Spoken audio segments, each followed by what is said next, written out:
até os 30 anos, Jesus vive de forma ordinária, comum. A partir dos 30 anos, o ordinário se transforma em extraordinário. E aí Jesus começa a viver coisas fantásticas, sensacionais. Mas não porque ele era Deus. Porque se eu pensar assim, eu me distancio deles e inevitavelmente eu vou dizer que ele vivia isso porque fazia uso de seus poderes sobrenaturais. Então eu comecei a dar uma olhada e vi 4 coisas que me saltaram os olhos, porque Jesus foi bem sucedido. A primeira foi por causa do reconhecimento que ele tinha sobre autoridade, sobre hierarquia. A segunda era pelo conhecimento sobre o que ele desejava realizar. A terceira era o reconhecimento da missão. E quarto, era por causa das escolhas das pessoas certas. E pautado nisso, eu vou mostrar isso para você em etapas, rapidinho. Eu preciso que você entenda hoje que você pode sair daqui e dar uma volta de 180 graus na sua vida, no seu casamento, nas suas finanças. Hoje, eu ando sentindo algumas dores, alguns desconfortos. Chegou a época de fazer uma outra bateria de exames de intestino e de estômago. E todas as vezes que a gente chega perto disso, você sente uma dorzinha.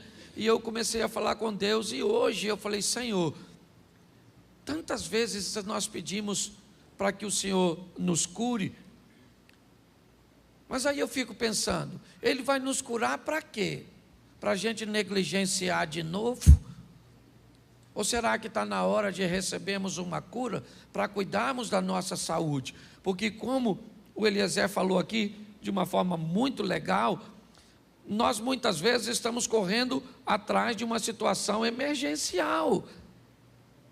Eu quero algo que resolva o meu problema momentâneo, e não é isso. Nós precisamos introduzir Deus na nossa vida para que possamos viver uma vida extraordinária. Então Jesus viveu isso primeiro, desde cedo. Ele tinha algo muito peculiar: o reconhecimento das autoridades que estavam sobre eles. Então eu vou te mostrar alguns textos para ratificar isso. Coloca para mim, por favor, Lucas capítulo 2, verso de número 51. Preste atenção. E desceu com eles, e foi para Nazaré, e era-lhes sujeito, e sua mãe guardava no coração todas essas coisas. Preste atenção.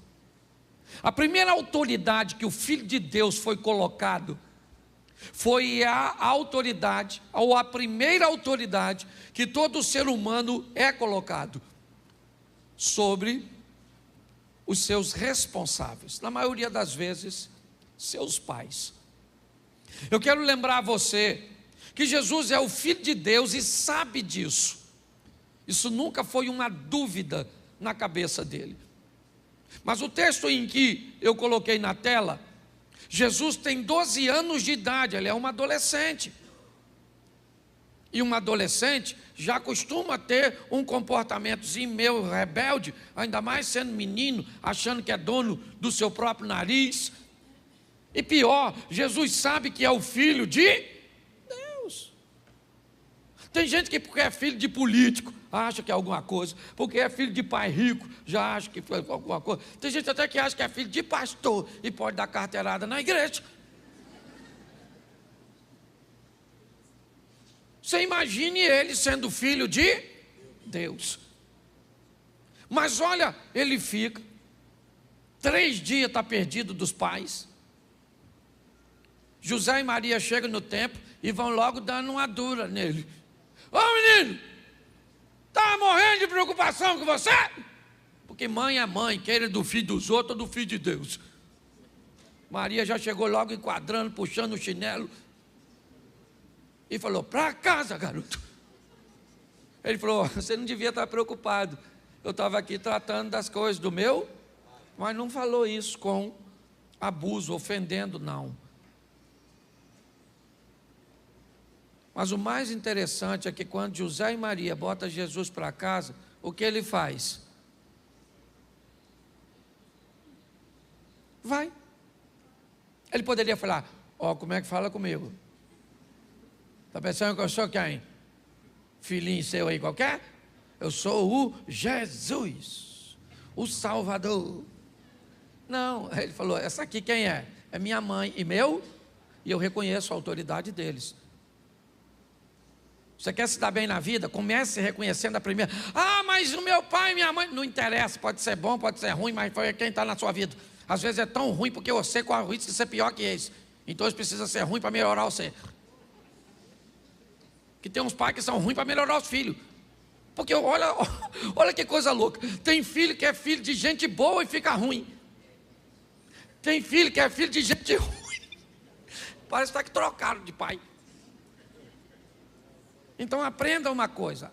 Aprenda a reconhecer a autoridade dos seus pais, ou de quem te criou. Não interessa onde você foi criado. Eu sou da época que os mais velhos tinham que ter autoridade. Isso aí. O mais velho falou, não interessa se está certo ou está errado. Nunca perdi nada com isso. Sempre ganhei. Sou da época que o vizinho tomava conta da gente. Se o vizinho visse a gente falando besteira, o que o vizinho falava? Vou falar com o seu? Nossa! Fala não, fala não. Fala não, não vou fazer mais não. Sim ou não? E era uma época extraordinária. Hoje a turma não gosta de reconhecer a autoridade de pai. Ah, não sei se meu pai merece honra. Não interessa se honra ou se não honra. Meu pai foi, hoje eu falo mal dele porque já foi para o céu. Quando estava vivo, sentava aqui na frente. E eu falava: melhor pai do mundo. Estava mentindo não, é pela fé. Certo? Mas minha mãe está lá. Eu honro e pronto. E acabou. Não tem desse negócio não. Então, gosto de Jesus, 12 anos de idade, o José e a Maria botaram ele para casa. E eles foram. Seu pai manda você desligar a televisão, você não liga, desliga. Manda jogar o lixo fora, não joga. Diz que vai fazer depois. Depois de quê? O que você está fazendo? Você pede um filho para fazer? Vai ali, depois. Depois de quê? O que você faz para ser depois? Depois do quê? Que Jesus voltar? Você pensa que para por aí? Não para não. Esse para mim é um negócio extraordinário. Coloca para mim Mateus 3,15. Presta atenção nesse texto. Talvez isso mostre para você porque Jesus, porém, respondendo, disse-lhe: deixa por agora, porque assim nos convém cumprir toda a justiça. Então ele o permitiu. Jesus está chegando no Jordão para ser batizado por João Batista. Quando João Batista vê Jesus, João se nega a realizar o batismo. João diz para Jesus: não pode, não, tem alguma coisa de errada. Você que deveria me batizar, e você vem a mim para que eu te batize. Mas Jesus sabia quem João era: voz do que clama no deserto, preparai o caminho. Jesus sabia que ali naquele momento João tinha uma autoridade maior do que ele, e que para Jesus assumir a autoridade que tinha, precisava entender e respeitar a autoridade de João. Primeiro, ele vai bem na vida porque reconhece a autoridade, a hierarquia de seus pais. Agora, ele reconhece a autoridade de João como um sacerdote, como alguém que veio preparar o caminho. Ele poderia ter chegado, João batizando todo mundo, e ele diria: vem aqui, João, quem vai batizar você sou eu. Mas não, porque a autoridade não faz de você pequeno, muito pelo contrário. Reconhecer a autoridade transforma você em uma pessoa muito maior do que na verdade você é. Hoje nós vivemos uma crise de autoridade, ninguém quer obedecer ninguém. Você não quer obedecer os mais velhos, você não quer obedecer lei de trânsito, você não quer obedecer polícia, você não quer obedecer nada, nada, nada. Nós vivemos uma crise. É para desobedecer, nós estamos dentro. Então Jesus obedecia, está lá, João, ele diz para João, não, você me batiza. Aí João foi e batizou, senão ele não faria. Por quê? Porque Jesus reconhecia a autoridade eclesiástica. Quer outro? Vamos lá, Mateus 22, 21. Mateus capítulo 22, verso 21. Disseram-lhe eles, de César. Então ele lhes disse, dai pois a César o que é de César, e a Deus o que é. Preste atenção. Estão perguntando a Jesus se ele paga impostos. Deram uma moeda, e Jesus disse, a imagem de quem está nessa moeda? Ele disse, do César. Ele disse, então dá a César o que é do, e dá a Deus o que é. Na moeda estava a imagem de quem? E no homem está a imagem de quem? Então o que ele está dizendo? Dá a César o que é de César, e dá a Deus o que é de. Sabe o que ele reconhecia? Autoridade política. Ele reconhecia. Havia um reconhecimento, e muito mais do que reconhecer, ele respeitava. É importante nós entendermos isso. Não interessa, irmãos. Todas as vezes, hoje, eu fui de manhã a Tanguá resolver um assunto. E quando eu fiz o retorno ali em Itaboraí, em Manilha, estava bem engarrafado, e aí do meu lado esquerdo, já no acostamento, mas do lado esquerdo, começou um montão de gente me cortar. E eu comecei a olhar, 1, 2, e lá na frente, sabe o que eles fazem? Me fecha, ou fecha a linha que eu estou. E aí, começou a me dar uma vontade de ir para lá. Era errado, sim ou não? Sim. Mas todo mundo estava fazendo? Sim. Mas se todo mundo faz errado e eu faço também, fica certo? Não. Não. Mas em todo momento nós somos impulsionados a desobedecer, a esquecer algumas coisas. Jesus não, obedecia os pais dele. Devia ser legal obedecer? Não obedecia.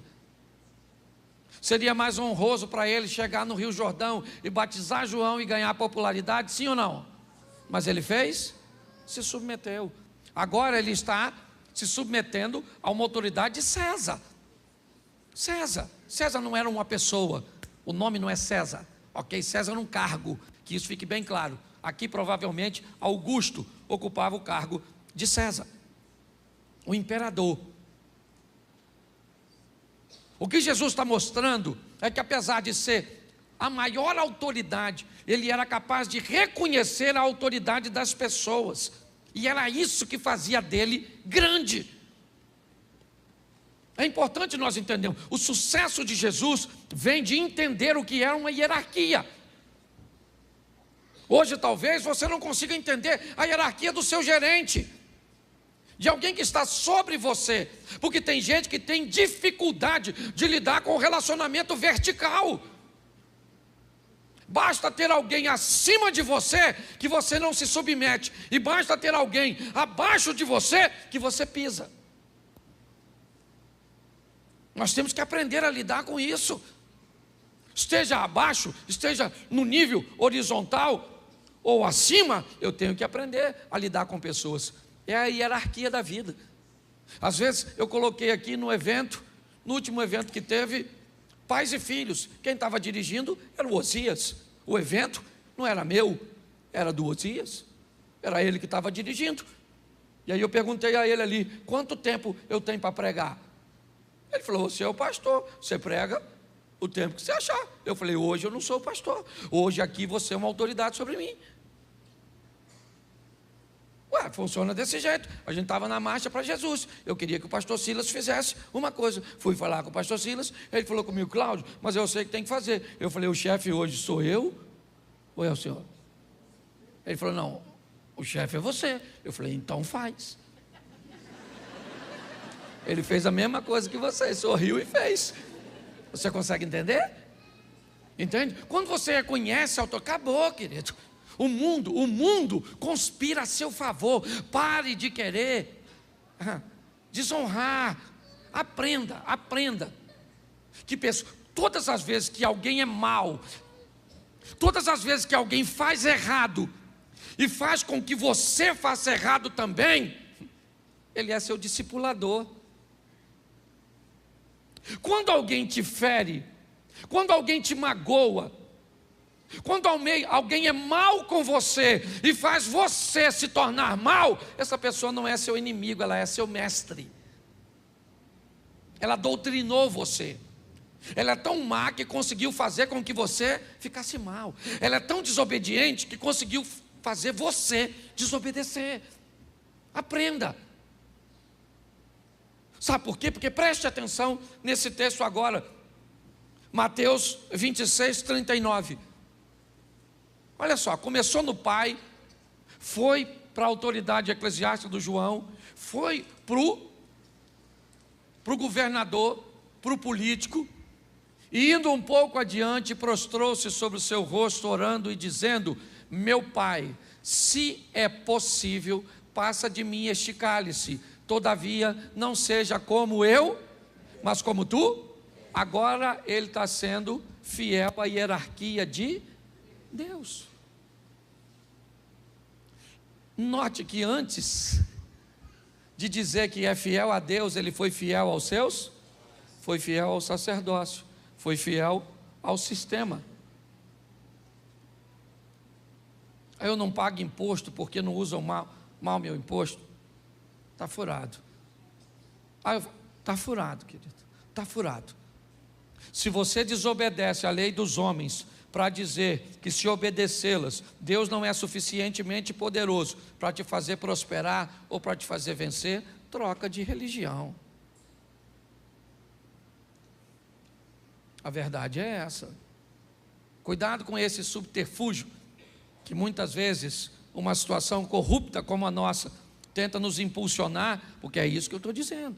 É isso que está dizendo. Já que os corruptos usam mal o nosso dinheiro, então nós também nos tornamos corruptos. Pare para pensar. Isso é mais sério do que a gente possa imaginar. Então Jesus fazia o que fazia e teve sucesso porque reconhecia as autoridades. Primeiro de seus pais, depois de João Batista, depois de César e depois de Deus. Segundo, Jesus teve sucesso porque tinha conhecimento daquilo que ele iria realizar. É outra coisa que muita gente acha que Jesus citava a Bíblia porque usava seu poder sobrenatural para lembrar de texto bíblico. Jesus usava a Bíblia por quê? Por que ele usava o texto sagrado? Porque lia.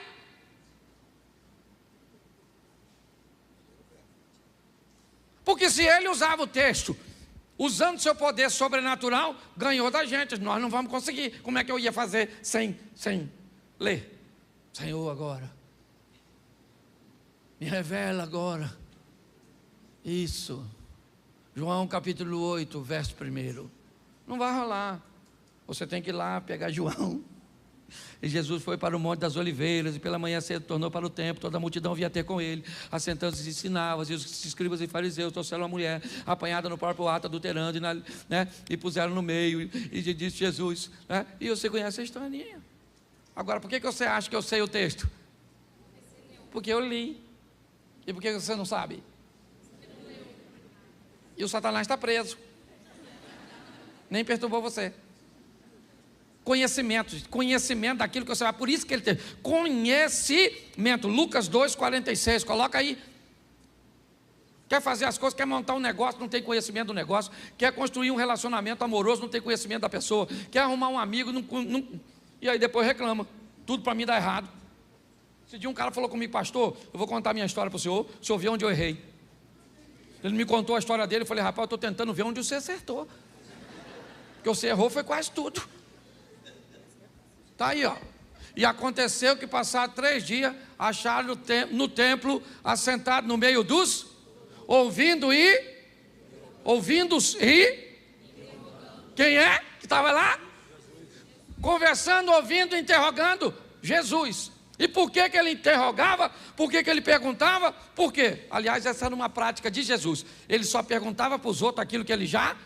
Isso, parecia até a imigração americana. Se você já viajou para a América, você sabe como é que funciona. Você chega lá, o cara pergunta assim, quantas bagagens o senhor tem? E já está na tela. Que cor? O que você trouxe dentro? Tudo que ele pergunta, ele já... Porque ele quer saber se você está... É isso aí. Dá uma olhada nisso aqui, ó. Jesus conhecia. E vou te mostrar agora como é que ele conhecia. Presta atenção. Mateus capítulo 4, verso 4.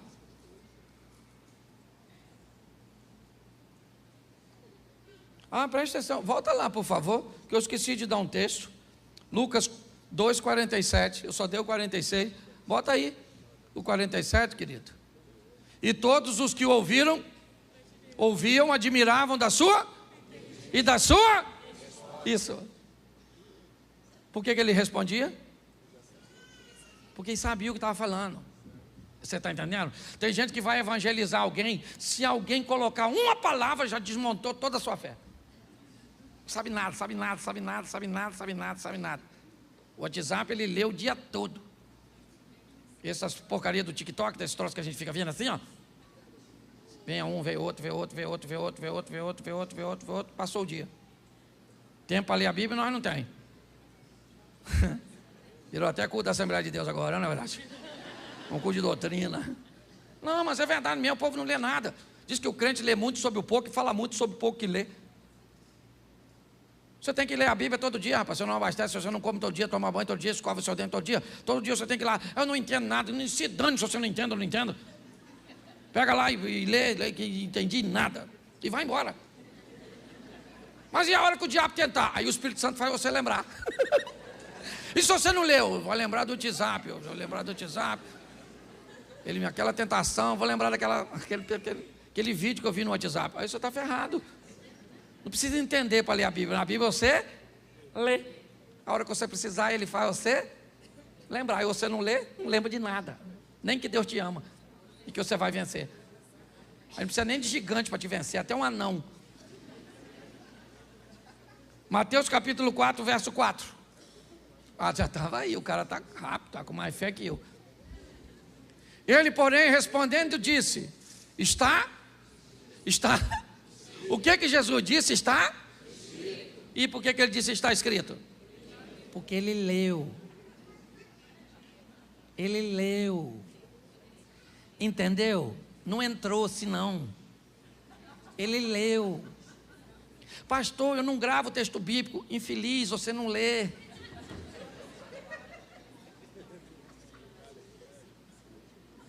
Não lê. Sabe aquela historinha do garotinho que perguntou ao pai o que era aquele livro que tinha na casa dele? O pai dele falou: isso é uma Bíblia. E o garotinho falou: o que é a Bíblia? O pai falou: o livro de Deus. O garotinho falou: que legal. Passou um mês, o garotinho perguntou de novo: o que é isso, pai? Ele falou: sim, menino, isso é a Bíblia. Ele falou: o que é a Bíblia? Ele falou: o livro de Deus, menino. Na terceira vez, o garotinho perguntou: o que é isso? Ele falou: a Bíblia. O que é a Bíblia? O livro de Deus. O garotinho falou assim: então por que a gente não devolve ele? Porque aqui ninguém usa. E tem umas pessoas que acham que é amuleto. E abre assim no 91. Sua casa está protegida. Você é feiticeiro, maluco. Você é feiticeiro. Se você achar que é uma Bíblia aberta, tem uns caras que botam na frente do carro. Deve ser para Deus morrer primeiro, é ou não é? O que muda a sua vida são suas decisões, gente. É assim que funciona. O diabo usou um texto bíblico, sim ou não? E aí o que Jesus falou? Aí, maluco, chifrudo, está escrito. Nem só de pão viverá, mas de toda a palavra que sai da boca de... E o diabo foi lá e usou outro, e Jesus mandou outro, e o diabo usou outro, e Jesus mandou outro, Satanás falou: este conhece tudo. Tentou de um outro jeito, falou: por que você não vira super-herói e voa daqui do templo? Jesus falou: acabou os recursos literários. Também está escrito, Satanás, está lendo pouco. Tá? Não tentarás o Senhor teu Deus. O diabo rapou fora os anjos, chegou trazendo uma comidinha que chefe de crente tem que comer. Conhecimento, rapaz, tá assim de gente. Você quer ser bem sucedido, vai montar um negócio. Antes de montar, conheça tudo a respeito do negócio que você quer montar. Vai entrar numa igreja, conheça tudo sobre o pastor, sobre a doutrina, sobre tudo. Quer casar com a pessoa, conheça tudo. Esse dia minha pessoa perguntou assim: pastor, posso casar com viúvo? Eu falei: menino, normalmente o bom é que morre, então é perigoso. Posso casar com quem já foi casado? Falei: perigoso, porque está sujo do relacionamento anterior. Mágoas e ressentimento. Posso casar com quem tem filho? Pior ainda. Posso casar com solteiro? Eu falei: com a escassez que está, perigoso. Por que está solteiro até hoje? Com uma demanda tão grande, não é? A pessoa não sabe nada de nada. E pior, tem fé, meu filho, tem fé. Vou te mostrar Jesus de novo. Mateus 19, 7. Mateus 19, 7. Olha só, que coisa maravilhosa. Disseram-lhes então: por quê? Presta atenção que é uma pergunta. Por que mandou Moisés dar a carta de divórcio e repudiá-la? Olha só o que eles estão fazendo, buscando o conhecimento de Jesus em torno de divórcio. O que eles sempre trazem para Jesus são assuntos de alta complexidade. Eles são doutores da lei. E por que eles são doutores da lei? Por que eles sabem a Bíblia, talvez, até mais do que Jesus? Por quê? Eles não são Deus. Porque eles estudaram a Bíblia, porque eram rabinos, porque eram escribas, porque eram estudiosos. Pare de achar que Jesus viveu coisas extraordinárias porque era um ser celestial. Não. Ele viveu coisas extraordinárias para mostrar que seres humanos comuns podem viver coisas extraordinárias, obedecendo princípios. É isso. E um dos princípios foi a hierarquia que eu falei, e agora o conhecimento. Perguntavam a ele: como é que eu alcanço o reino de Deus? Sabe o que Jesus dizia? Como é que está escrito? Aí dizia o texto, ele dizia: muito bem, então vai e cumpre. Você quer obter sucesso? Faça como ele. Conheça. Terceiro princípio: reconhecimento da missão. Talvez esse seja extremamente desafiador para a maioria das pessoas. É entender o que veio fazer nessa terra. Reconhecimento da missão. Hoje muitas pessoas têm dificuldade de observar isso, de fazer a leitura correta a respeito disso. Mas preste atenção, João capítulo 2, verso 4. Caná da Galileia é o cenário. 2,4 de João. Disse-lhe Jesus: mulher, que tenho eu contigo? Ainda não é chegada a minha hora. Maria está pedindo a Jesus que livre aquela família da vergonha, porque o vinho acabou na festa.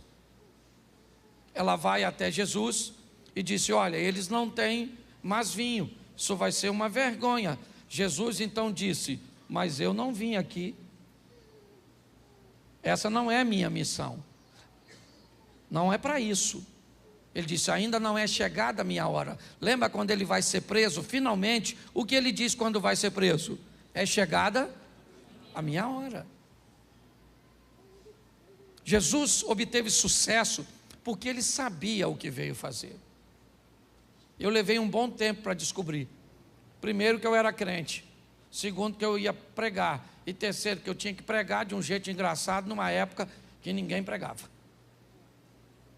Porque eu fui chamado de demônio, disso, daquilo outro.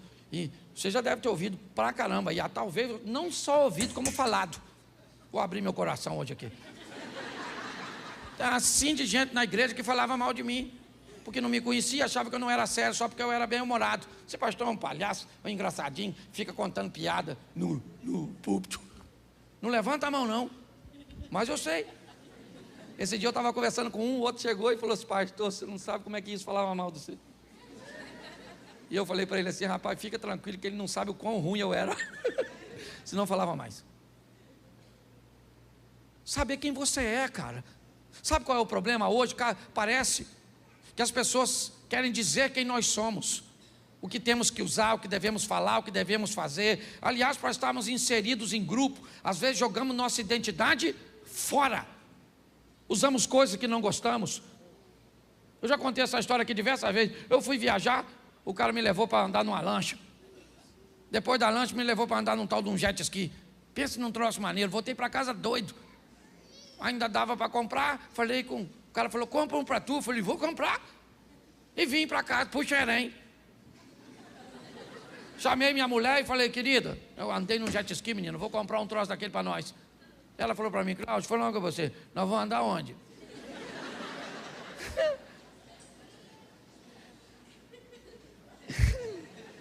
Eu falei: nós vamos andar onde? Nós vamos andar onde, hein?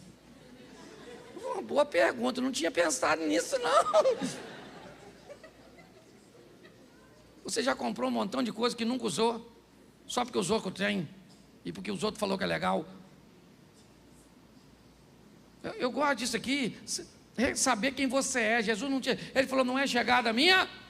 Isso, ele sabia quem era. Vamos lá, Lucas 9:18. Olha só, Lucas, o que Jesus faz, ó? E aconteceu que, estando ele orando em particular, estavam com ele os discípulos, e perguntou-lhes dizendo: quem diz a multidão que eu? Vamos lá. Respondendo-lhes disseram isso: João Batista, outros Elias, e outros um dos antigos profetas, né, que um dos antigos profetas ressuscitou. Ninguém sabia quem Jesus era. Ninguém. Havia uma dificuldade muito grande nas pessoas o reconhecerem, porque ninguém tem obrigação de reconhecer quem você é. A obrigação de reconhecer quem você é sua. Se alguém acha que você é bobo, que você não é bonito, que você não é isso, que você não é aquilo, ou que você é isso, aquilo outro. Hoje está todo mundo achando que eu vou virar político, porque me veio do lado de políticos. Eu não tenho chamado político, meu chamado é sacerdotal. Você está entendendo? Não estou nem aí, mas olha, que dane-se o que pensam. Já na idade que eu não tenho mais condições de ficar dando ouvido, que eu tenho mais passado do que futuro, na idade que eu estou. Então não estou nem aí. Jesus está perguntando quem eles dizem que sou eu. Mas preste atenção, João 14:6. João 14:6. Olha o que Jesus disse. Olá, isso. E disse-lhes, ou disse-lhe, hoje eu estou com plural na boca. Disse-lhe Jesus: eu sou a verdade, ninguém vem ao Pai senão. O que ele está dizendo? Eu sei quem eu. Então pare de querer ser quem os outros querem que você seja. Usar, fazer. Seja você mesmo. Vai para a escola, tem um grupinho que quer formatar você. Entra na internet, tem um grupinho que quer formatar você. Vem para a igreja que tem um grupinho que quer formatar você. O que é isso? Não perca a sua identidade, não interessa onde você esteja. Onde você estiver, vai ter gente querendo roubar a sua identidade. É assim que funciona. Jesus sabia quem ele era, reconhecia sua missão e não tinha problema no que diz respeito a isso. Por isso, ele teve sucesso. Bota aí João 19:11. Bota aí. João 19:11. Presta atenção nesse texto. Respondeu-lhe Jesus: nenhum poder terias contra mim, se de cima não te fosse dado, mas aquele que me entregou a ti, né, maior pecado tem. Ele está falando de Judas ali, mas Pôncio Pilatos está chamando Jesus e dizendo assim: ô Messias, ô rei dos judeus, se defende, cara. Eu posso libertar você. E Jesus disse: você não está entendendo, Pôncio Pilatos. Quem aqui não sabe quem é você. Eu sei muito bem quem eu sou. Você não teria poder nenhum se meu Pai, que está no céu, não tivesse concedido a você. E Jesus ainda responde uma angústia de Pilatos, no final do texto: fique tranquilo, porque aquele que me entregou a você é pior do que você. Até no sofrimento, até no momento da adversidade, até no caminho da morte, Jesus está aliviando a dor de quem encontra no caminho, porque sabe quem é. Quanto mais rápido você descobrir quem você é, o que você veio fazer, mais fácil fica. Mas pastor, por que eu não sei quem eu sou, nem o que eu vou fazer? Porque identidade e missão está totalmente entrelaçado. Por que você não sabe quem é e não sabe qual é a sua missão? Porque nós ficamos o tempo inteiro, principalmente hoje, olhando para a vida dos outros. Então é o corpo dos outros, a roupa dos outros, a rede social do outro, é o que o outro está fazendo. Então eu não tenho tempo para viver a minha vida, já que eu estou tão focado. Mas presta atenção nesse texto, Mateus 27, verso 40, já estou quase terminando. E dizendo: tu que destrói o templo e em 3 dias o reedifica, salva-te a ti mesmo, se és o Filho de Deus, desça da, verso 42. Isso. Salvou os outros e a si mesmo não pode salvar-se? Se é o rei de Israel, desça agora da cruz e creremos nele. Preste atenção. É isso. Desça da cruz, Jesus, desça da cruz. Ele falou: não posso descer, subir aqui foi minha escolha, missão. Isso aqui não é fatalidade. Ninguém tira a minha vida, sou eu que... Ele sabia. Uma das maiores crises que vivemos hoje na sociedade é a crise da identidade, irmãos. E é por isso que Jesus venceu essas etapas. Vamos lá? A autoridade de seus pais, de João Batista, de César, de Deus, o conhecimento através da palavra, o reconhecimento da missão. Mas uma das coisas que fez Jesus ter mais êxito foi nas escolhas de pessoas. Porque ninguém faz nada sozinho. Hoje eu estava gravando finalzinho de um curso ali em cima com um amigo, e eu olhei para a nossa igreja e eu pensei: cara, com a dinâmica do meu ministério, o que o projeto Recomeçar seria sem o Osias, sem o Sidney, sem a Dani, sem o William, sem o Eliezer? O que ele seria? O que ele seria sem esses meninos do som? O que ele seria sem as meninas que estão trabalhando no ministério infantil? O que ele seria sem as secretárias da igreja? O que ele seria sem o Sidney com o nosso ministério de oração, a Adriana com a nossa oficina da alma? O que ele seria se não tivesse? Porque ninguém faz nada sozinho. A grande verdade é essa. Achar as pessoas certas é a grande essência da vida. Amém. Adriana, quantas vezes eu fui na oficina da alma? Uma vez. Uma. Funciona há quanto tempo? Já vai para 6 anos. Sabe por que eu não vou? Porque não dá problema. Porque resolve problema. Você está entendendo? Está amanhã com Deus aí. A turma que trabalha com ensino sabe como eu deixo o livro. Tem gente até que fica preocupado. Está lá, ó, meu livro dos obreiros internos, externos, está tudo aí. Porque a partir do momento que você acha a pessoa certa, já era. Porque tem gente que faz coisa muito melhor que você em área que você não é bom. E pronto, e vida que segue. É assim que funciona. Jesus achou pessoas certas. Se nós entendermos isso, primeiro, ele achou seus discípulos. Não foi numa escola, não. Não. Ele pegou 12 camaradas, descobriu que dos 12, 4 dava para andar um pouco mais perto, dos 4, 2 poderiam ser mais chegados, e dos 2, ele tinha um, que foi o último discípulo a morrer, João, na ilha de Patmos. Ele conseguiu achar pessoas certas. E o Evangelho de João, capítulo 17, verso 12, presta atenção no que disse Jesus. Olha só. Ele sai 100%.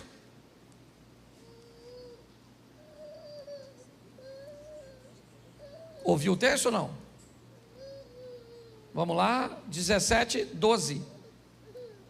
João 17, 12. Se travou, me fala que eu leio.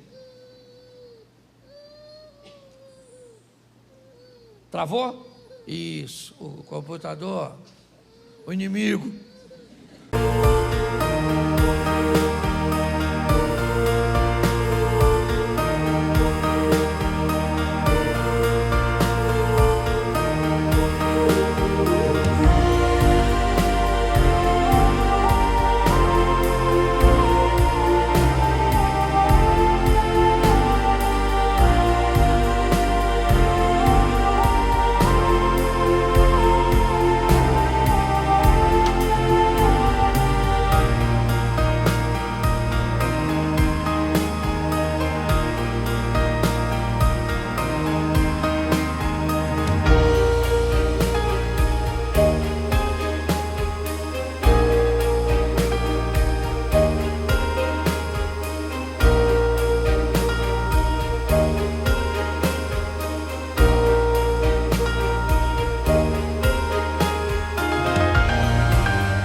In the haze of neon dreams I wander through the night, lost in a sea of stars where your whispers take flight. Electrified emotions, they dance around my heart, in this digital garden where we never have to part. Shadows blend with colors as the beat sets me free. Every note a memory, every rhythm you and me. Echoes of you in synth waves, feel you near in the pulsing haze. It's such a world where we collide. You love the rhythm in my mind, in my mind. With the glow of city lights, our shadows intertwine in this kaleidoscope of love where the past and future align. With every step I take, I feel your presence strong, and this digital symphony where our hearts belong. Shadows blend with colors as the beat sets me free. Every note a memory, every rhythm you and me. Echoes of you in synth waves, feel you near in the pulsing haze. It's such a world where we collide. You love the rhythm in my mind, in my mind. And in silence between the beats I find your voice. In the flicker of the lights I see your choice. Together in this dream we'll never fade. In the echoes of our love we'll always stay. Echoes of you